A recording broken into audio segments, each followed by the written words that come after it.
Power star Pawan Singh का fans कर रहे हैं पुदीना 2 का इंतजार। हम बता दें कि ये गाना अभी नहीं आने वाला है।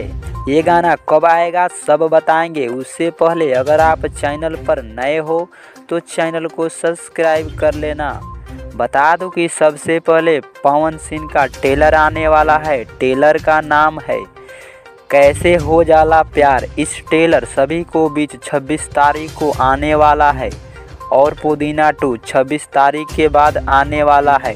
पुदीना 2 बताया जा रहा है कि बहुत महंगा और ब्लास्ट गाना होने वाला है। मीडिया रिपोर्ट के मुताबिक बताया जा रहा है कि इस गाने को रिलीज होने से पहले पावर स्टार पवन सिंह का इंटरव्यू लिया जाएगा, तब इस गाना को रिलीज किया जाएगा। इस गाना को आप सबको लास्ट महीना तक इंतजार कीजिए। महीना के लास्ट में ये गाना देखने को मिलेगा। आज के लिए इतना ही।